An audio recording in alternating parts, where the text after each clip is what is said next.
राधे राधे। बहुत ही प्यारी कहानी है। एक समय की बात है, एक सीन है, ठीक है। आपको ये सीन सोचना है। बहुत समय पहले एक गांव में एक विद्यालय है, एक स्कूल है, जहाँ पे एक शिक्षक, एक अध्यापक पढ़ा रहे हैं 50 बच्चों की क्लास को। ठीक, अब ये अध्यापक हैं, ये 50 बच्चे हैं, इनको ये पढ़ा रहे हैं। पढ़ाते पढ़ाते अचानक ये अध्यापक पूछते हैं, ये शिक्षक पूछते हैं कि बच्चों एक चीज़ बताओ, अगर मैं तुम्हें 100 रुपये देता हूँ, हर किसी को 100-100 रुपये देता हूँ, तो तुम उसका क्या करोगे। अब उस ज़माने में 100 रुपये की वैल्यू भी अच्छी होती थी, तो सब बच्चे अपने अपने जवाब निकालने लगे। कोई बोलता है मैं इससे कोई खिलौना लेकर आऊँगा, कोई बोलता है इससे मैं ढेर सारे चॉकलेट्स लेकर आऊँगा, कोई कहता है मैं अपने छोटे भाई बहन के लिए किताबें और बहुत सारी चीज़ें लेके आऊँगा, कोई कहता है मैं नए कपड़े लेकर आऊँगा। अब कोने में एक बच्चा बैठा बैठा सोच रहा था। अध्यापक ने उससे पूछा, रमेश, अगर तुम्हें 100 रुपये देंगे तो तुम क्या लेकर आओगे। ये बच्चा थोड़ा हैरान परेशान सा था। ये बोलता है गुरुजी, अगर मुझे ये 100 रुपये मिलते हैं तो मैं इन 100 रुपये से अपनी माँ के लिए एक चश्मा लेकर आऊँगा। अपनी माँ के लिए चश्मा? गुरुजी और सभी बच्चे बड़े हैरान हो जाते हैं। ये छोटा सा 8 साल का बच्चा 100 रुपये मिलने पे अपनी माँ के लिए एक चश्मा लेके आना चाहता है।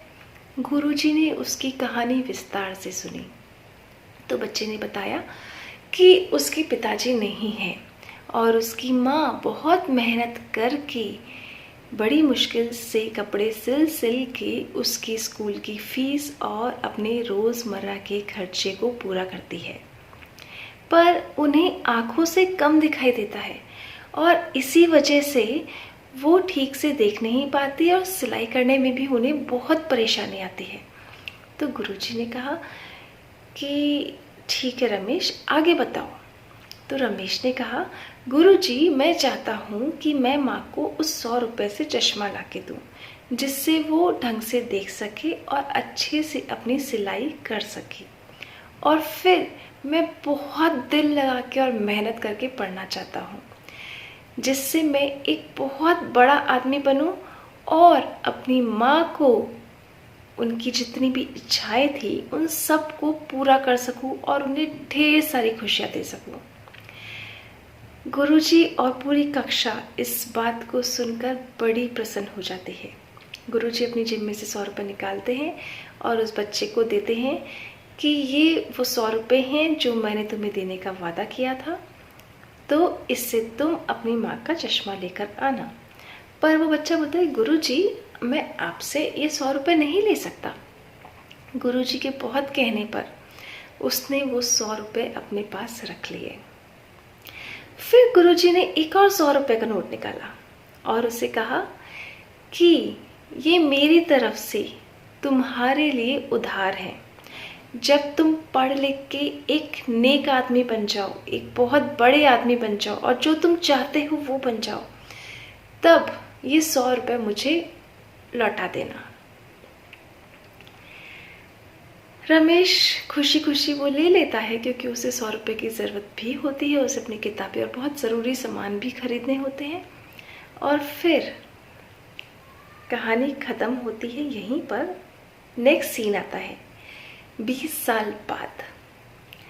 इसी स्कूल के प्रीमाइसेस में, इसी स्कूल के आंगन में एक लाल बत्ती की गाड़ी आके रुकती है और जिला कलेक्टर वहाँ से निकलता है गाड़ी में से। सभी हैरान परेशान कि जिला कलेक्टर हमारे स्कूल में क्या कर रहा है। वहीं पे उसी कक्षा में वो क्लास चल रही होती है जहाँ पे वही गुरुजी पढ़ा रहे होते हैं 50 बच्चों की क्लास को, और ये जिला कलेक्टर निकलते हैं अपनी गाड़ी से, सीधे कक्षा में जाते हैं और गुरुजी के चरणों में बिल्कुल लेट जाते हैं। सभी हैरान परेशान, ये हो क्या रहा है, जिला कलेक्टर हमारे स्कूल में क्या कर रहा है और ये गुरुजी के पास कौन है। ये गुरुजी उसे देखते ही अपने गले से लगा लेते हैं, क्योंकि ये वही रमेश था जो अपनी मेहनत से आज जिला कलेक्टर बन गया था और गुरुजी को वही 100 रुपये लौटाने आया था। है ना अच्छी कहानी? इस कहानी से आपको क्या शिक्षा मिलती है वो मुझे ज़रूर कमेंट करिएगा। मशहूर हो मगरूर मत बनना, साधारण हो पर कमज़ोर मत बनना, वक्त बदलते देर नहीं लगती, इसीलिए किसी की मदद करने का मौका मत चूकना। राधे राधे।